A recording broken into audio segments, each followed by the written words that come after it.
Okay, so we're coming underneath Tishy now and starting to look at, first of all, this whole issue of powerful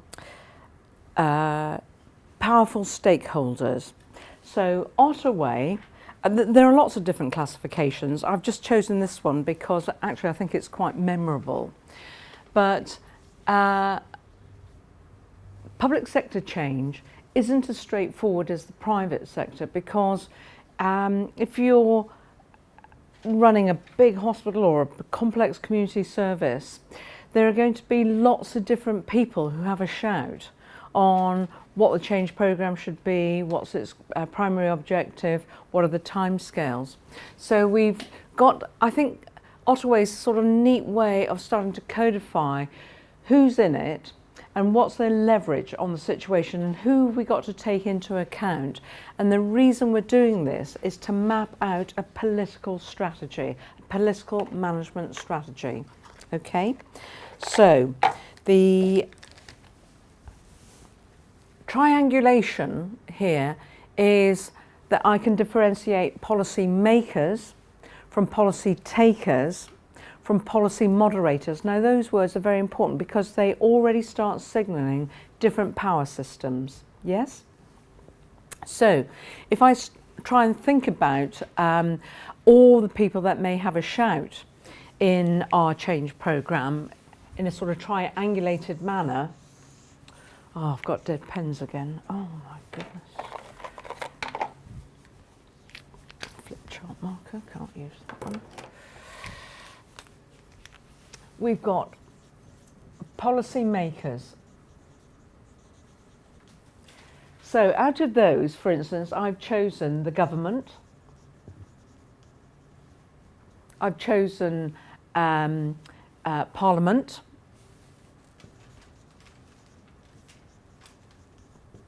And I've chosen the civil service.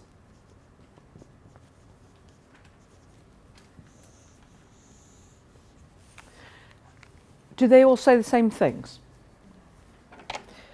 You're exactly right, they don't say the same things. So immediately we can see, just by shining a light on policy makers and try to sort of get a grip of what they want, that we could potentially have three different set of orders. So what is the relationship between these, if we can try and sort of work out, sort of, as we start to handle this? So the government, quite reasonably, they are elected by the people, they have the mandate, and they want to introduce, for instance, 7-day services. So they want to migrate a essentially 5-day health service to 7 days. Is this reasonable? I think it's reasonable for a policy. So we've got 5 going to 7 days as our example. So that's the government. What's Parliament got to do with it?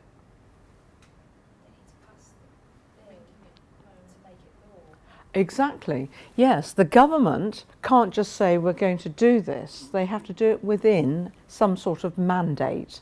So Parliament, the judiciary of the country, if you will, is extremely important because you've got different constituencies there who can have a say. So for example, in previous examples of legislation, you've got a Secretary of State who's wanted to do this, but because Parliament doesn't like it, all sorts of amendments are read into the law. So when you get it out at the other end, the Parliament's go at the original idea makes the idea look very different to that was originally intended. But that is what the law has become. So actually we do have to differentiate that. Now, where do people like the government and Parliament get their ideas from? Who says 5-day services is as good as 7 days or 7 days is better?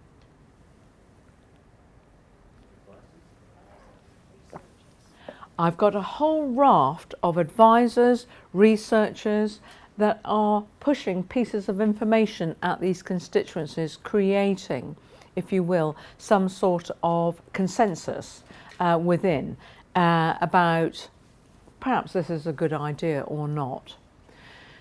And what's the civil service doing in there? Who are they?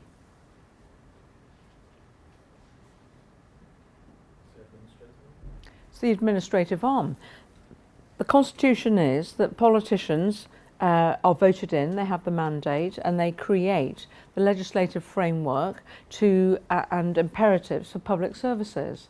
But the execution of those, the executive, actually is through this agency within those policymakers called the civil service.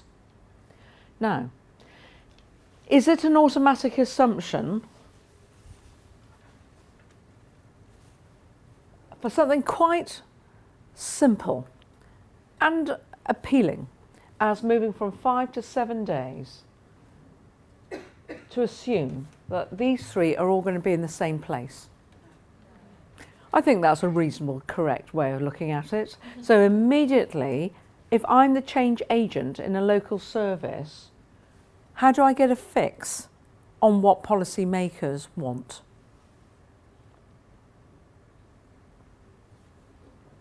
If I have to colour out of this some sort of change objectives, some sort of change goals, where do I lean? Shall I lean to Parliament? That is the settled will of the people, that is the law. It's a good starting point, yes? Reasonable starting point. But what really matters is actually what they write in the orders, because technically that's the executive.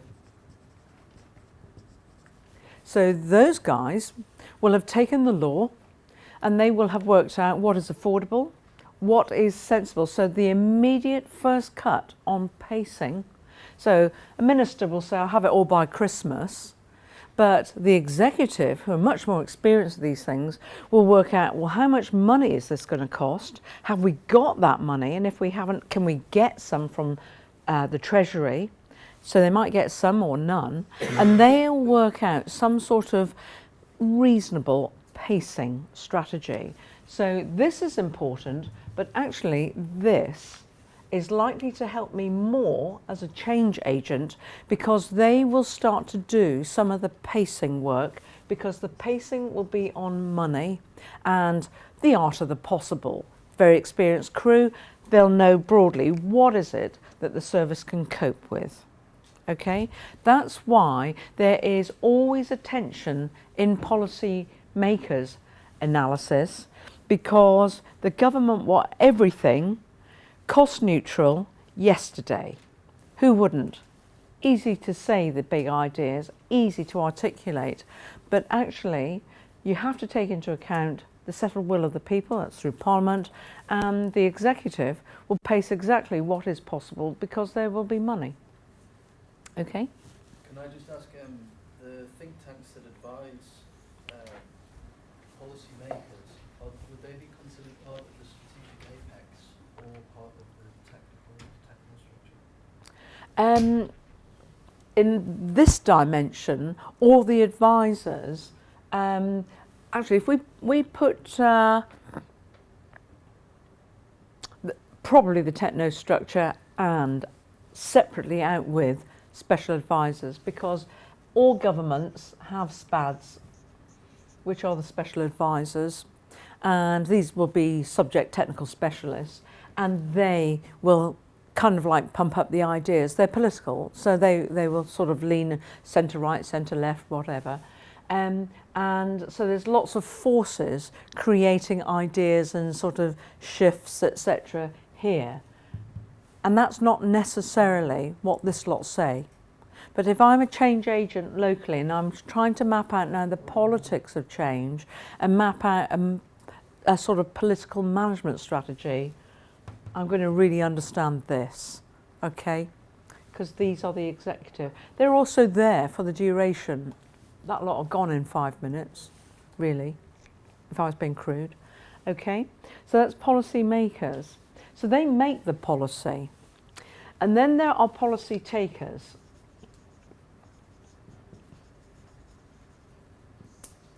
And the policy takers are people who don't have any choice in this.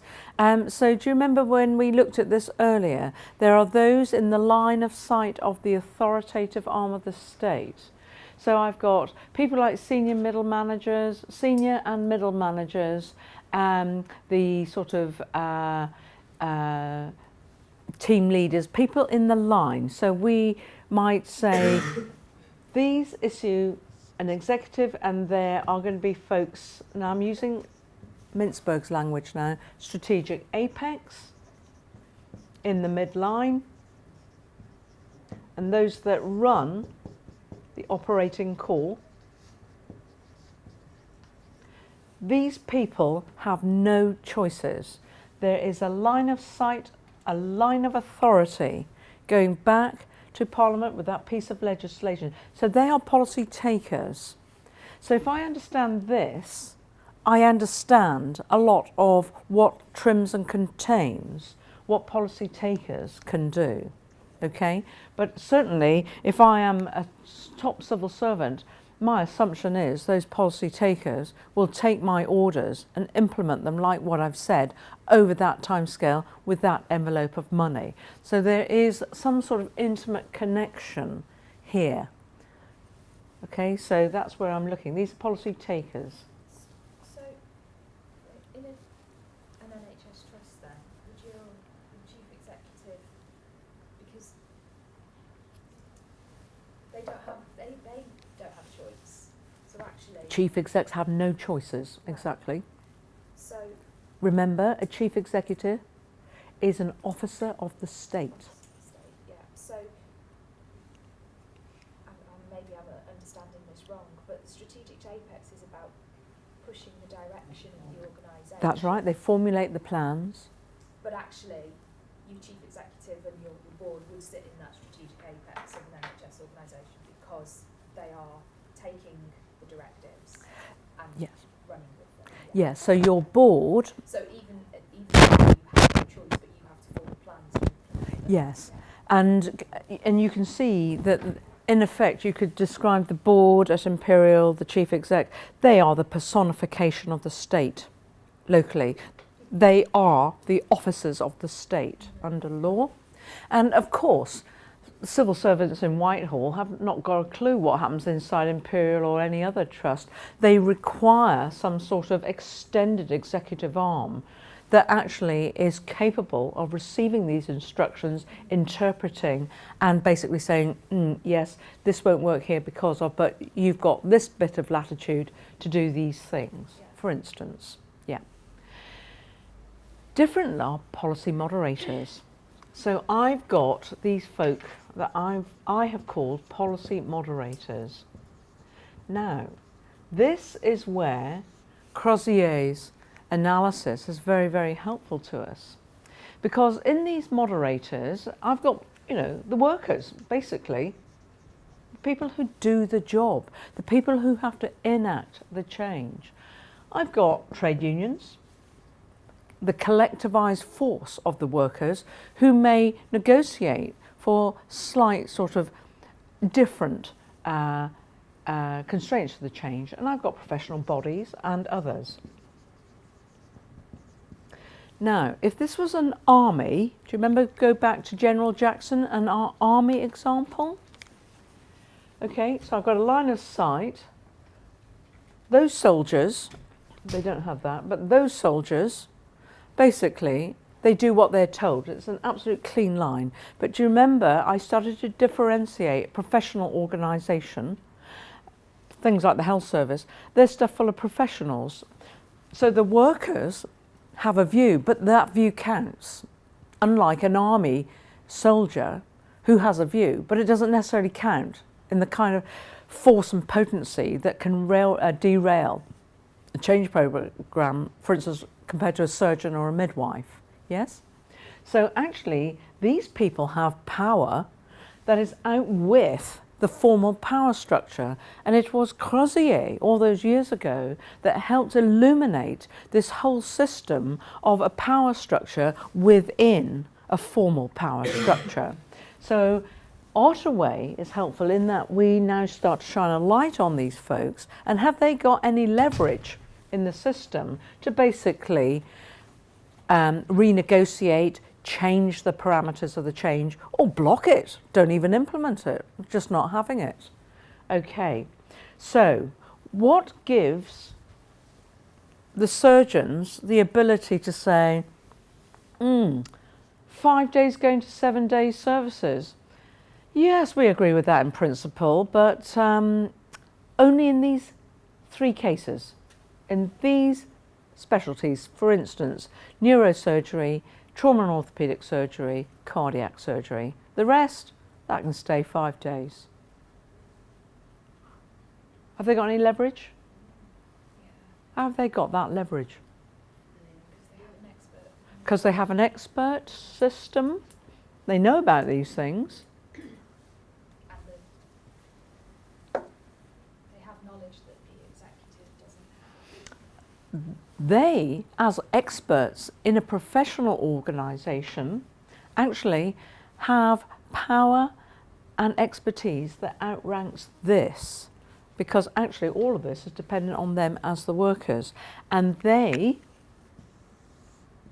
particularly have trade unions and professional bodies which are within the organisation, but they are structured externally as well.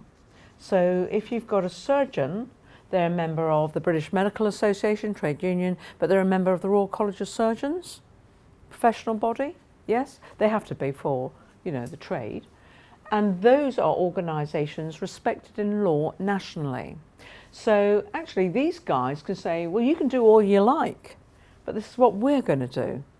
And actually it's very hard for these people to sort of force them inside the organisation to do what they want, because these guys can just say yes to everything and do nothing different. It's an insolent response, which is very common in professional bodies if they don't like the change. So this external dimension for change in professional organisations, so I am particularly got my lens on professions and professional organisations, okay? Because if it was the army, I'd just tell them to do it, and if not, I'll arrest them. But I can't do that with surgeons, although I might like to. I can't do it. So I am very concerned about the legal structure, the state-blessed legal structure and power that this lot can mobilise and exert to counter. So internally, I've got countervailing forces. So I have to manage countervailing forces from within, which is why those policy takers, chief execs, etc., actually have very tough jobs, because they have to satisfy policy makers while spinning a whole load of plates and negotiating internally with guys who basically have very powerful bodies out here. So if I'm a chief exec and a policy taker, what do I want the state to do to help me? Legislate on what? Non-compliance, I suppose. And, yes. I, as chief exec here, have to be exactly linked here, okay? I have to serve. It's my job. Manage all of this. I can work with these guys, but actually it's going to be tough. There's countervailing forces there, so I may ask the state, can you make sure you do things with the external bodies? Because I, as a chief exec here, can I negotiate with the Royal College of Surgeons? No, this is a statewide body. So I need the state to come in and back me up and help me with these things which are structured nationally. They're very powerful inside my organisation and I have no purchase on them. So I need the state to help me, not just give me instructions here. I also need to understand the external force that's a countervailing force and where it gets its power. Can I just is that where we can differentiate between early majority, late majority and laggards? Would policy moderators be more densely populated with laggards? Not necessarily. I mean, if you're looking at cancer networks, for instance, the people really driving the change in cancer are these guys, not those guys, these. And the people working in cancer, they've got all their results, they want to form networks, they want to develop the service. The people who are countervailing to get in the way of developing good clinical cancer services are these guys. Because actually what the research shows is you have to concentrate certain cancer specialties into cancer centres, and some of these who are going to lose services are saying, I'll take you to court if you take mine away. So it is not necessarily the case that policy moderators are the bad guys. Okay, it can be these. Key thing here is the external forces. So this is where DiMaggio and Powell, sorry. So where does the CQC and the audit office and those sort of people come into this? They're very good. Those are organisations of the state. They're inspection arms of the state. So if you will, they're kind of here, standing off, but they are executive arms of the state for inspection purposes. So the Care Quality Commission, like becoming more beefed up as the inspector, they're very important because they, if you will, are on the watching brief. So they come in and check, well, where are you with this? What are you doing? They also talk to these guys and check, actually, because this lot will say, it's fantastic, it's really great, we're all happy. That's why these guys always go there and say, what's happening? And they say, we're being bullied, we're not allowed to talk about this, we've got all sorts of problems. And that lot, they triangulate, and the third dimension they go to is patients. So they go to patients and say, what's your experience? So this lot, as an executive arm of the state, evaluating this work, check what's going on, okay? Because I've got this extra dimension called patients, who until fairly recently have been impotent in the system, but they're getting more voice and amplification, more leverage and more power. But that's been a recent phenomena. Okay, back to the external forces then. So we can see in professional organisations, not the army, or where we have very potent command and control, strict lines of sight between the apex and the operating core. But when I have got these extra dimensions of power in the expert system, I actually have to take into account particularly the role of professional bodies, because they shape and sculpt the inner core, the core beliefs of a profession. Do you remember when we looked at group psychodynamics? We looked at that inner core. That is held by professional bodies. It is they that imbue and bring on the next generation with language code, values, etc., etc. So I've got to go here, and it was DiMaggio and Powell that basically identified this isomorphic force. They called it the normative isomorphic force, and that's the one we're interested in. So there is an organisation, powerful, out with our organisation and its change programme, that can basically describe some sort of normal behaviour, some sort of code of behaviour. This is how we do business as our group. And actually this shapes how the group of midwives or surgeons see themselves, and basically whether they're going to change or not. So I as a chief exec can do as much as I can to help change things within. But if and I have very little leverage on a professional body, I require the government working in alongside, creating a new set of rules, a new norm for the group psychodynamic through those potent forces that carry the body of knowledge and the values through time immemorial. Do you remember I made mention of Professor Giddens' structuration, time immemorial? So DiMaggio and Powell is very important with this normative isomorphic force. So in other words, the code of the group's behaviours and beliefs are captured in this idea of the isomorphic force. Okay, so in managing change, I've actually got to do things and think about all these different people, their power systems, and critically, whether I can get any purchase on these different power systems to create some sort of political management strategy. Okay, and this is unique in every place. So I can't have a generic political management strategy, because how it happens, for instance, at Imperial, will be very different to how it happens and works locally in Huddersfield or in Liverpool. So I've got an analytic tool here, a framework, which I must do de novo every time so that I get a sensitive political map. So all I've done here now is identify the components of the map. So we have a flat two-dimensional picture. Yes? It was Kurt Lewin that helped us to start to describe the topography of power. I'm going to get this right one day. I'm sorry, these pens are awfully pale, aren't they?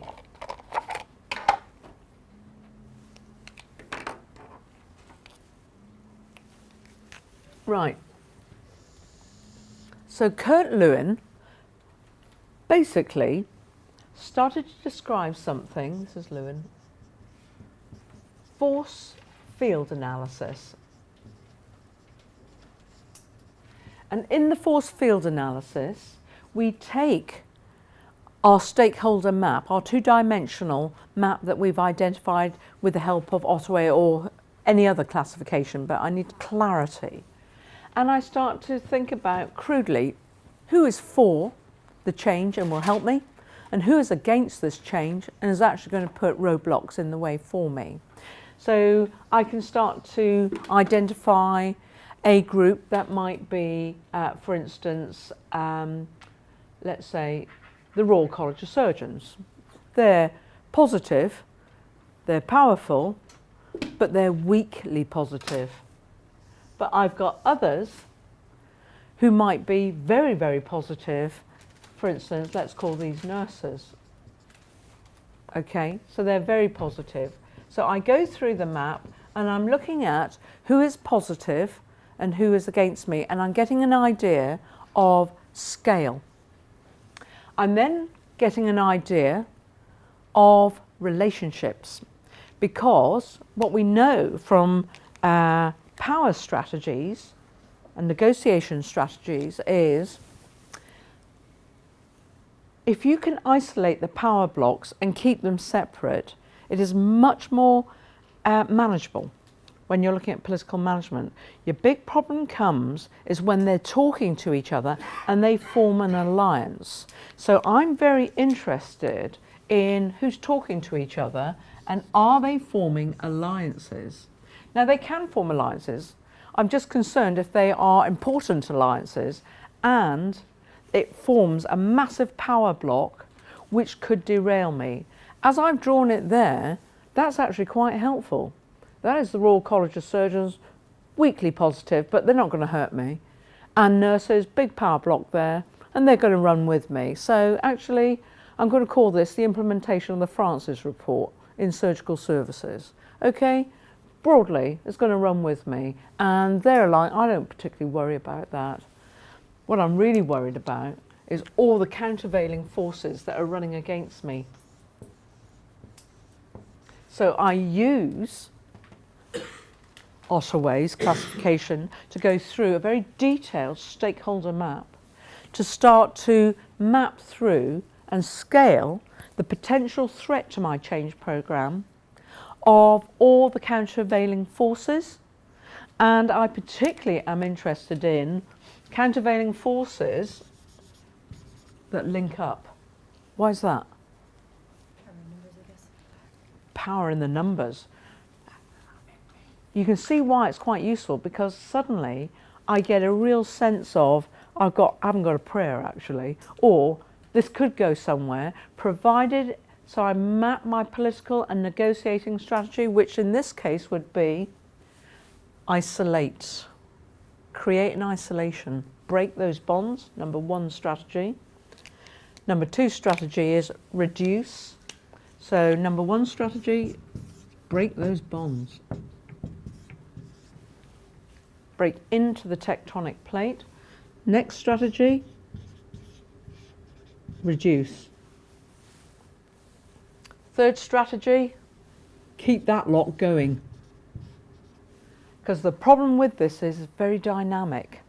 You think you've just nailed down your negotiating strategy, you think you've just got a position, and they change sides.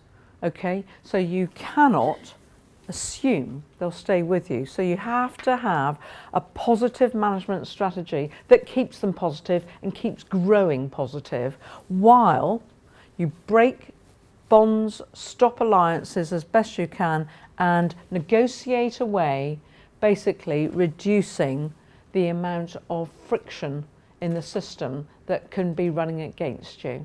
Okay? And this is all to do with what's your price? What do you want? So you basically have good negotiators, the strategists for negotiation will have basically a list built up over years. Oh, what's on your list? What do you want now? We'll talk about it. And the key thing here is you bit. You're trying to keep it that way because you don't have to give the whole lot and pay for it if you only need to hold it there. You don't particularly want them switching there, I don't care, as long as they reduce the risk of them eroding the authority of my change programme. So between Ottaway, where I've got a tool, a framework to start identifying different sorts of players and putting it into force field analysis, Kurt Lewin's analytical force, getting the topography, and really understanding DiMaggio and Powell's normative isomorphic force, and that actually, while all this is going on, I have to have a separate negotiating team. So I'm working on 5-day services at the moment. Okay, that's my job, and this is what my job is just to work through, kind of like behind the scenes, what are all the negotiating strategies to keep this going, because this is going to go in over 5 years, you know, so it's quite a big long-term cultural change program. There's technicalities that happen quickly, but there is a big cultural issue because you've got people who are working in the health service who, since time immemorial, assume it finishes Friday afternoon. I mean, that's when the culture is. The rest is all emergency services. And August, we don't bother. We're French. We do the French way. We don't bother working in August. We're all on holiday. I mean, you know, try getting anything done in August. And now increasingly, December. I can tell you the service will virtually pack up from around 6th or 7th of December, for some reason, and they won't come back till about the 13th of January. That period is almost dead time now if you want to get anything done, because people are sort of like getting ready to go on holiday. So there's quite a lot of work that has to be done, double shifts and stuff like that, but also there's like party things and all of that, and people are getting their head into Christmas. Okay, so you've got these big dead zones, and now I rock up and say, hey, 7-day services, I think it's quite good. I think the patients might like it. What do you think? And they all go, oh yes. But actually, are we going to implement it?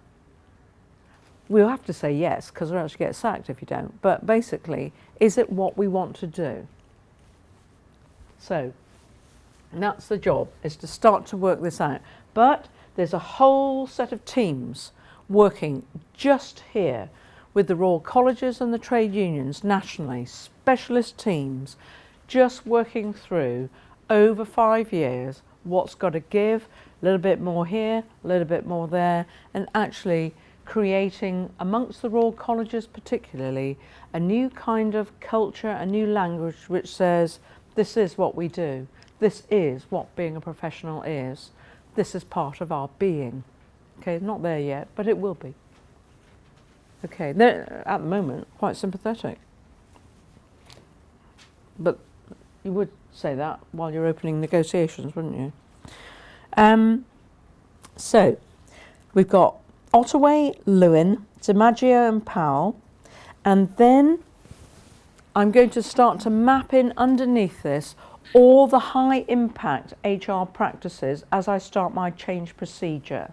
So for instance, as I want to develop 5-day services, I've got to negotiate with the trade unions locally to bring in new terms and conditions, new rota and shift patterns, etc. I might have to put some money behind that, just depends. And I'm certainly going to have to start to reorganise some of the support services. Pathology. Okay, if I run a 7-day service, I have to have lab rats everywhere doing lab stuff, because no clinical decision maker can move without reports.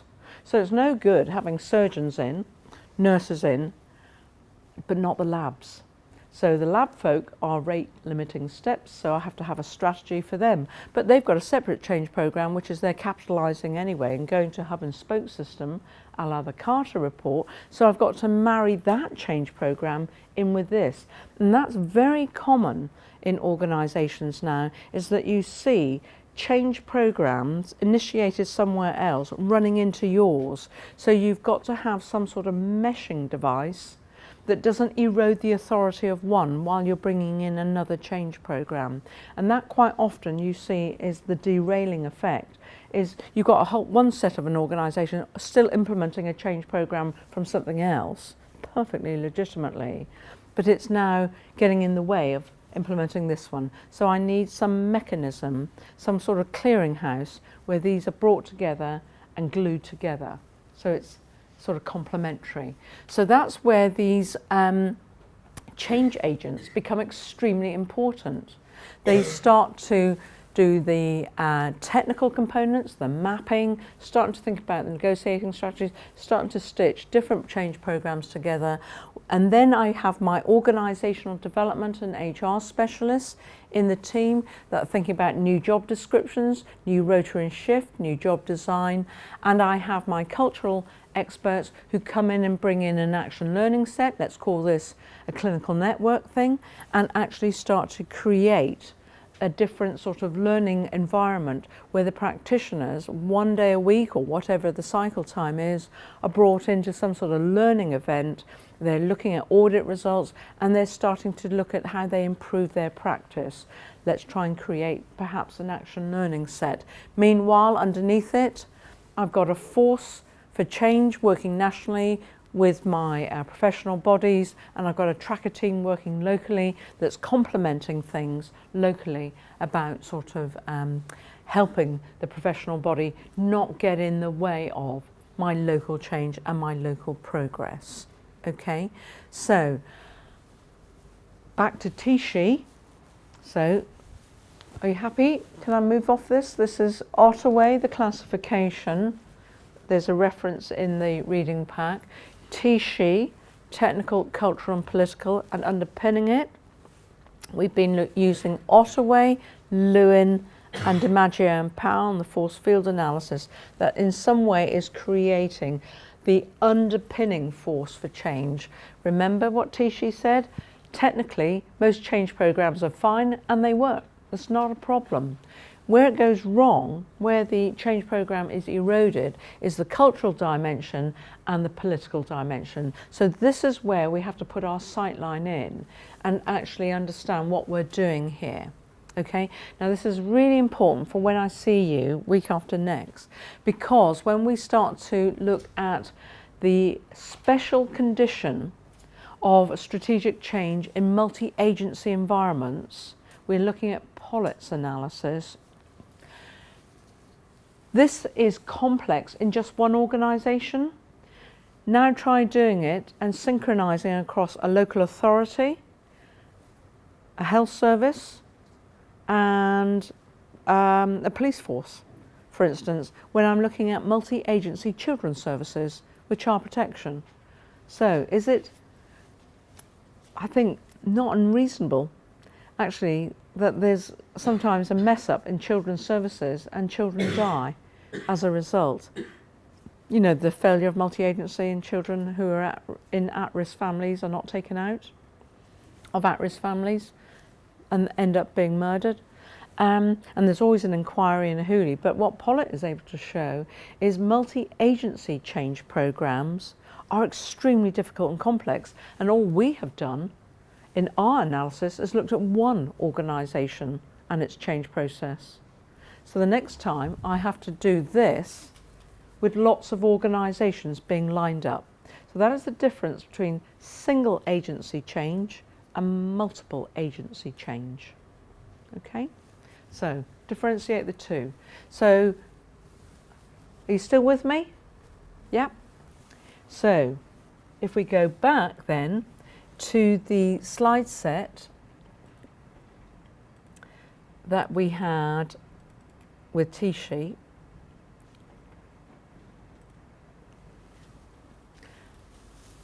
I've mapped for you, I've lifted it off the article from the books T, C and P. We now understand and have connected the work required in these 3 dimensions, and we know from Tishi's work, all 3 have to be in place. If you can't be bothered or it's too difficult in any one, you have immediately eroded the chances of success. Okay, and we have used our analysis to date, Ottaway, DiMaggio, Power, etc., to help understand what it is we're trying to do in these dimensions. Okay, and we understand that there are work programs. I would never go forward without a scoping study or a pilot study, but sometimes people have to. But my view is an evaluation starts on day 1 or even before the change program starts. So T-1 evaluation starts, because that is allowing you then to get a sort of fix on the longitudinal. And I need a project management architecture, which is there. So that slide is very important, and it summarises basically what you need to know on Tishi. And I've lifted this actually from Tishi's article, and if you're a bit short of time, this slide and the previous are probably the 2 to embed for the exams. Okay, now what we've got here is just basically a summary of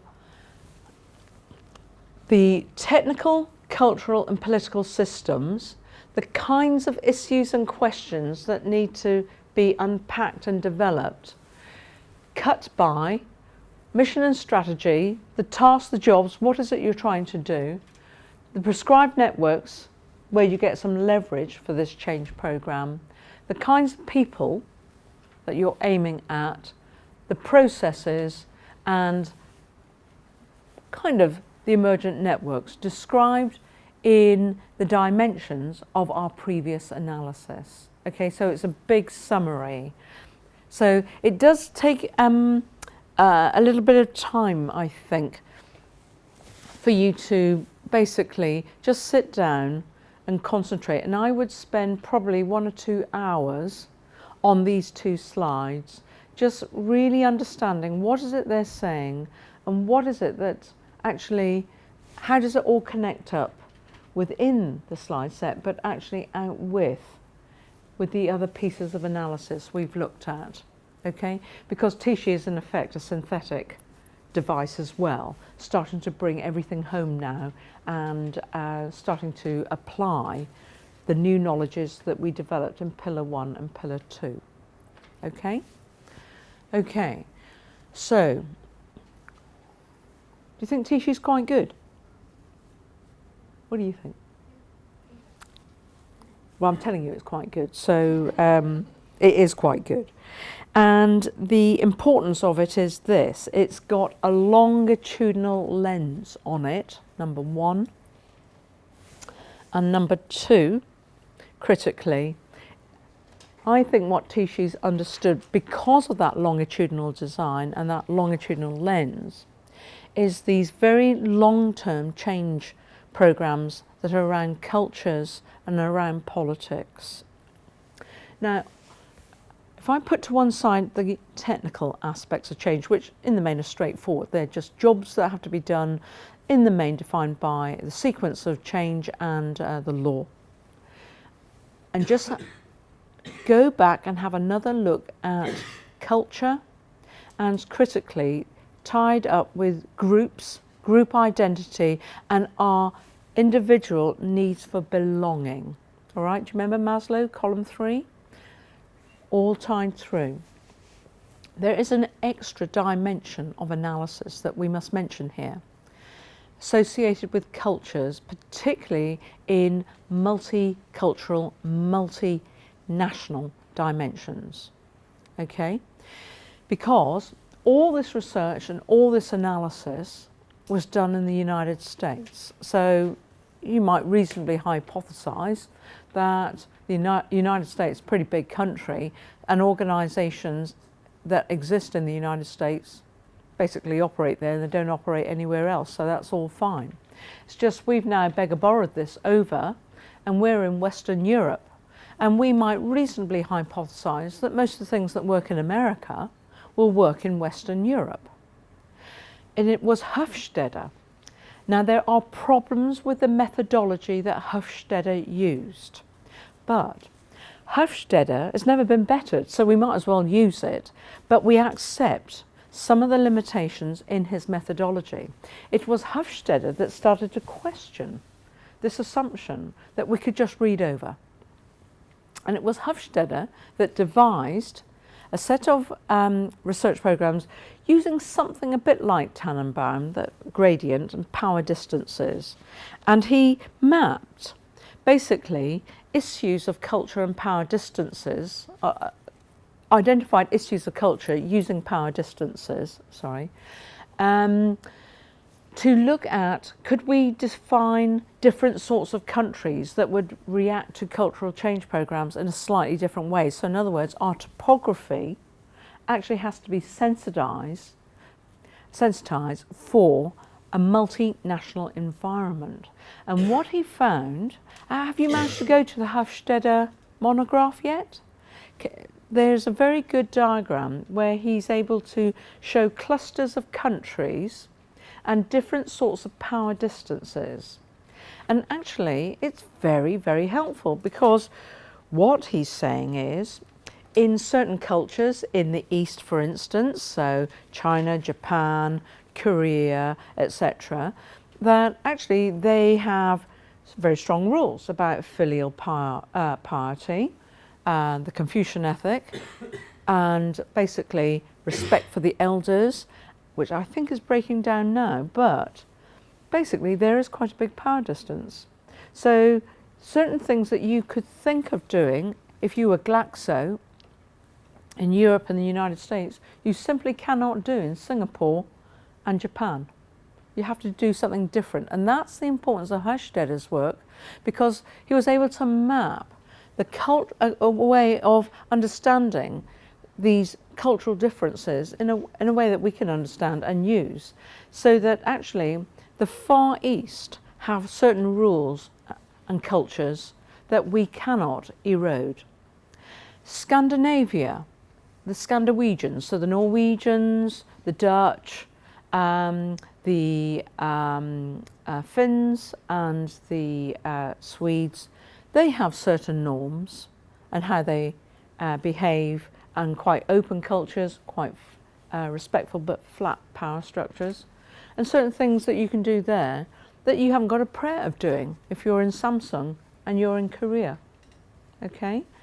Similarly, they were able to map differences in Asia, in the Indian subcontinent, and indeed India is very important, because India, you tend to think of India, but actually there are lots of different kinds of cultures in India. So the Gujarats, the Tamils, the Pashtuns, and in Afghanistan and Pakistan, and very different ways of doing business. So they're not homogenous. And critically, the Middle East and Africa, very different, and South America. So Hofstede's work, although it is, you could question it methodologically, he was the first to start signalling, don't assume everything that works in America and in the American model is just how we do business. So when we start to look at this cultural system, particularly if it's a multinational, and you might be thinking, well, you're working in public health, so actually you're not likely to be working for Glaxo or a big multinational. Some of you will end up working for the World Bank, the World Health Organization, the United Nations, Water Aid, Christian Aid, all those big Red Cross and Red Crescent, etc. These are multinational charities and agencies, particularly focused on public health. They have to be peculiarly sensitive to this, because you can't just helicopter workers who are based in Chile into Africa using an American model. Do you see what I'm saying?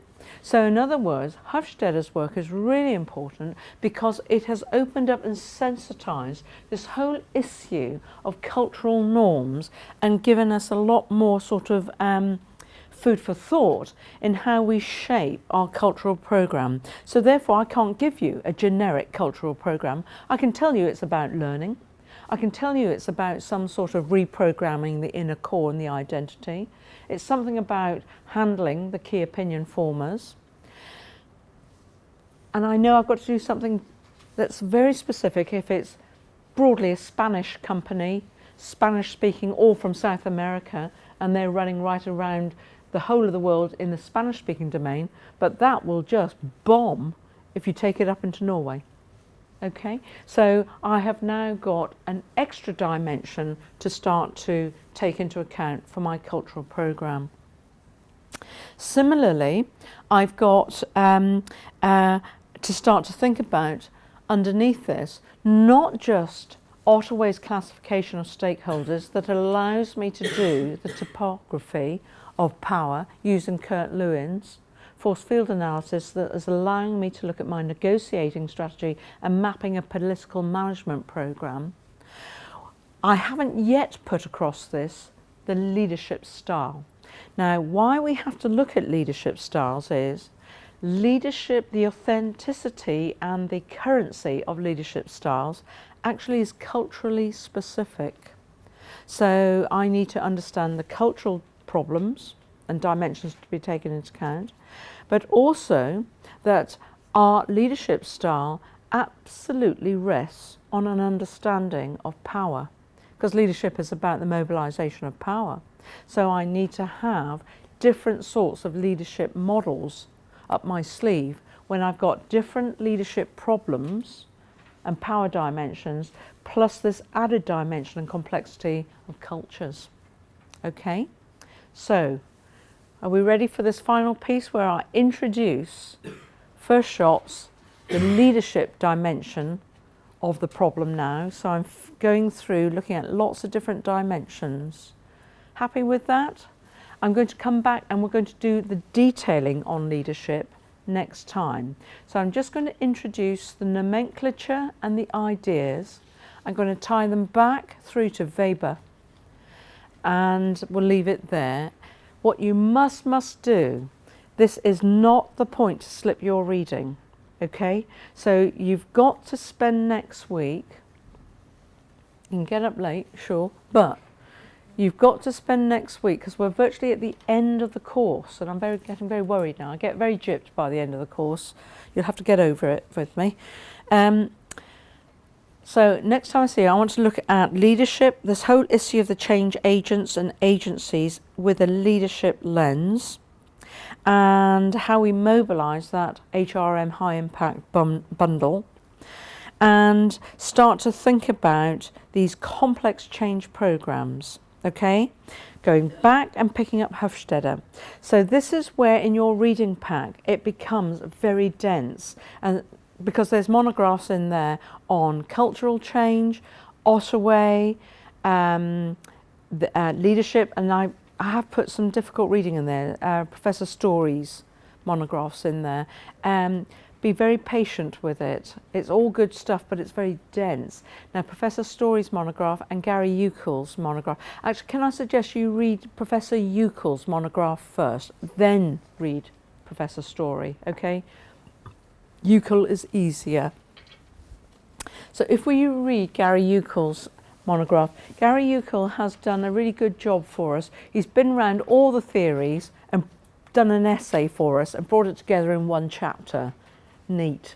So that's one you've got to read. So actually it's the summation of negotiation theory, negotiation strategies, and starting to look at leadership theories. It's actually a very good summation chapter. Professor Story's chapter is much more about the problems of leadership research, and that's the last bit I'm going to just set out for you now. And what he does is he stands here and evaluates all that has gone and basically says it's not very good, but this is where I think it's going. So he has done a piece that's like David Guest's article, Is the Psychological Contract Worth Taking Seriously? Do you remember that was a seminal piece that looked at all the research to that point, evaluated and basically said, is it rubbish or is there anything that we can use here, and then posts out the research agenda. That's what Professor Story has done with the leadership stuff. So, but it's very, very dense reading. So read Professor Euchel's chapter first. Okay, so can you please use your time very wisely next week and just stay on top of those two very dense chapters. Euchel first, then Professor Story. And then we'll discuss leadership. But I'll just introduce it for you now. So, if we go back to time immemorial, there was a mass on leadership built up because, of course, ever since time immemorial, we've had emperors, kings, and we've had generals of armies. So we've had an understanding that there are people out front who are leading and there are people who follow. So we've had an understanding of that classification forever. That's not the problem. What we want to know is what is it that induces some people to basically be very effective leaders and others to basically be followers. There's no shame in being a follower, by the way. Sometimes it's quite a neat place to be. Okay. Now, and the people who really started to bottom this out, I think, were the Romans, because they had big armies. And so they had lots to do with how do you marshal huge numbers of workforce, soldiers, moving in foreign terrains and basically keeping order. So issues of discipline, and then saying to them, oh, by the way, I need to ask you to do something and some of you are going to die. It's not going to be very good, but you're going to do it. Okay, that's a hell of a job of a leader to force people into that position. All of this moves through time and we start to see it codified quite neatly in research terms if we go into the period of about 30, 40 years ago. Okay, so this was the period that we had started our real analysis. We've got the humanistic movement, we've got an understanding of Maslow, McGregor and Murray, and this whole issue of feelings, the whole issue of motivations, needs analysis, etc. So the model in the 80s, the received wisdom in the 80s was a kind of leadership model which was based on negotiations. In other words, look, I'm in charge, I happen to be up the pole further than you, and I'm going to ask you to do this. Can you do this? And in exchange, I'll do this. So there is some sort of exchange. To do that exchange, you have to have some power chips in the bank. So I need to understand something called power bases. Okay, so next week after next, I'm going to unpack power bases and I'm going to use French and Raven's original classification. So I've got some chips called power chips and they're in the bank. Like coins, they mean nothing till I go to exchange them. So the currency of power depends on the context of the negotiation. So we've got models from the 80s where we have got a codification of power bases, the understanding of negotiation theory and the exchange of power bases as part of our leadership agenda, and that you do this for me. I'm asking you to do this as the leader, you're a follower, so you are going to do this for me and we're going to exchange power systems. There are broadly 6 dimensions of compliance at a psychological level. Okay, now I'm not going to complicate things, I'm going to keep it broadly as alienative compliance. In other words, you do this for me because you've got no choice. And one of the power chips in my bank I've got is called coercion. I can create fear, okay? And that is the coin I'm going to run. In this circumstance, you won't like it, but you got no choice. So I am power positive using my coercion chip, and you are nothing. You are power negative. So you do this for me as a follower because you have no choice. So I am inducing in you an alienation. You hate me for it. You don't want to do it. Alienative compliance. How long do you think that's going to last? It's very short term. It is actually essential in certain circumstances, and it's good for you, right? But that's it, short run. Has no legs, no longevity. At the other end of the spectrum, I, the leader, I'm going to ask a whole load of surgeons to do something for me, change the way they work and go on a different shift and rota pattern. And I'm not a surgeon. So I have no chips, and they got all these big chips in their bank called expert power base. So the only way I can get them to change is to not use alienative compliance, because can you see I've no leverage, but actually I can go to the other end of the psychological spectrum and ask for some sort of normative compliance. In other words, I appeal to their better judgment, I appeal to their goodwill, I supplicate myself to them, and I say, oh great one, you are so important. Look, this is really important too. What do you want? Can I help you? But we've got to get here. It's much more pleading. Now that is part of DiMaggio and Powell and the normative isomorphic force. I am going to have to use a normative compliance model. I've got no power chips in the bank. So we need to understand French and Raven's classification of power bases, the chips in the bank. It only has currency in the exchange. That exchange is called the power dyad, the power negotiation. And actually I'm going to shift my behaviours as an individual leader. If I'm in alienative compliance or normative compliance, depending on my power chips, I have different behaviours. And the better I synchronise my behaviours with my power systems, the more leverage I have. Okay? So that is, I need to understand as a leader my influencing styles. And for this we use Kipnis-Schmidt and Wilkinson's classification of negotiating strategies and influencing styles. And I've got different influencing styles that match the kind of power chips I got in my bank. All right?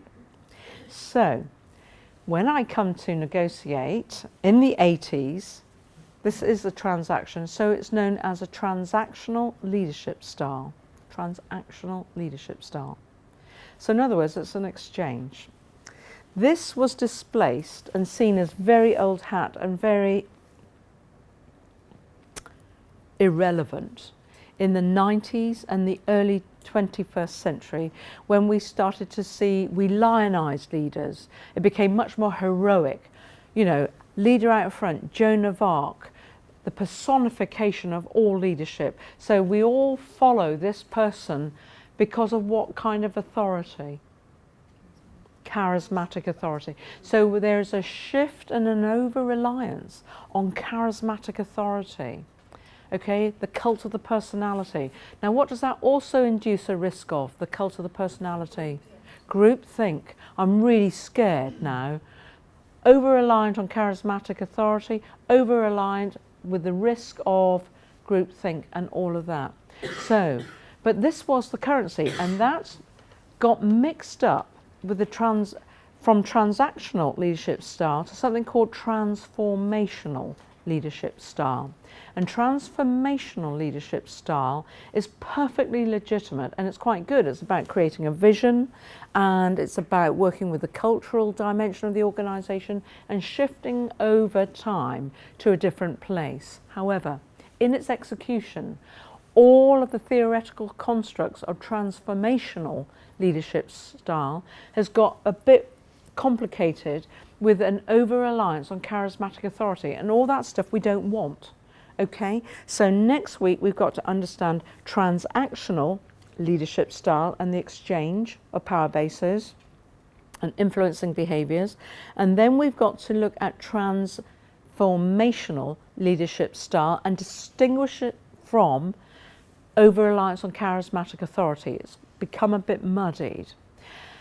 And then we go into now and looking to the future. And this is where Professor Story's work becomes really important, his chapter, because he's looking at these and thinking, well, what works in the 21st century?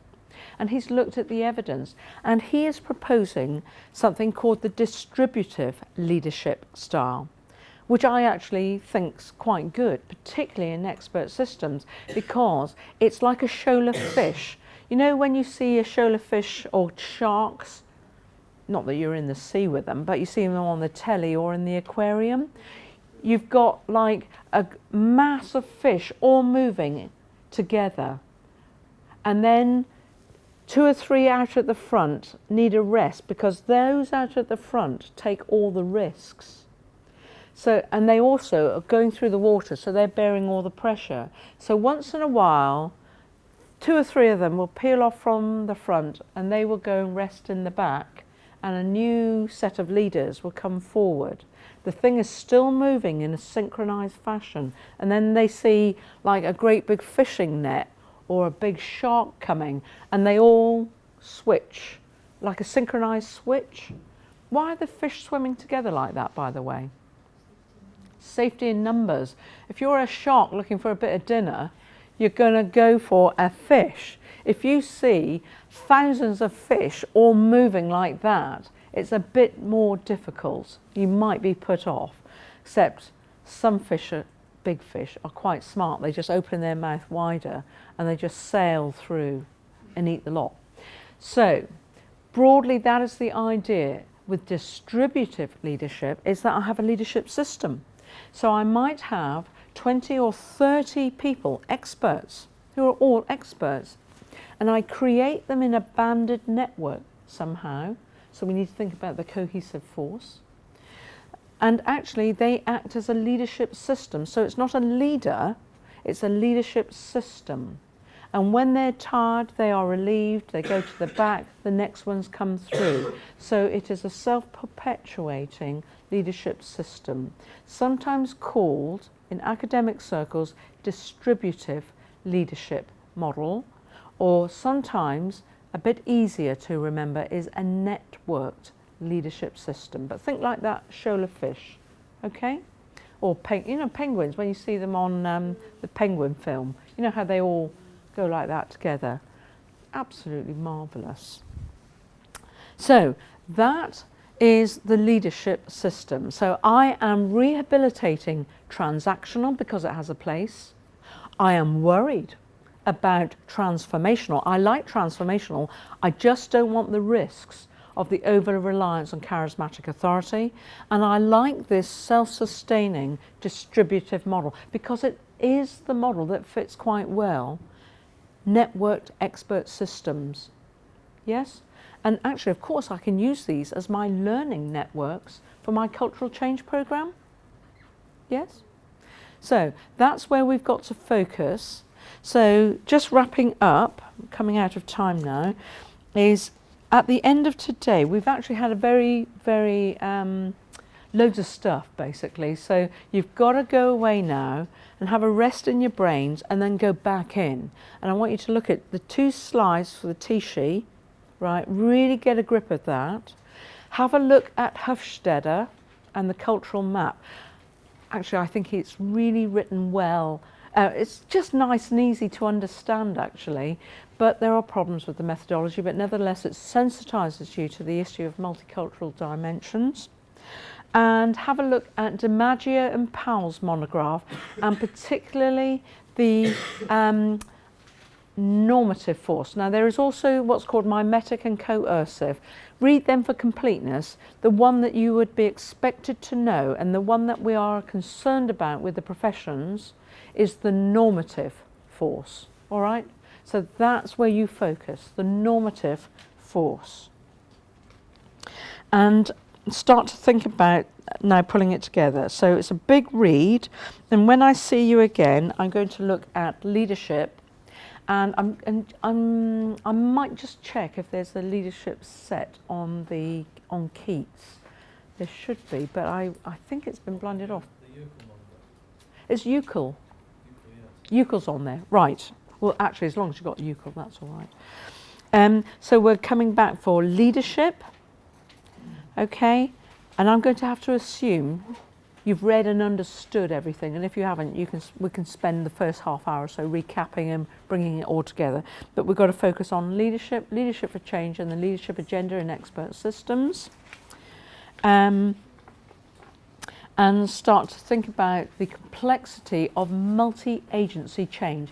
So to understand multi-agency change, you've got to have all of this on board, because we're going to another level of analysis where I've got to look at a very complex, multiple level, Lewin, Ottaway, etc., because you've got lots of different agencies that have to come together. And we're going to look at the working example that drawn from Pollitt, which is the multi-agency children's services.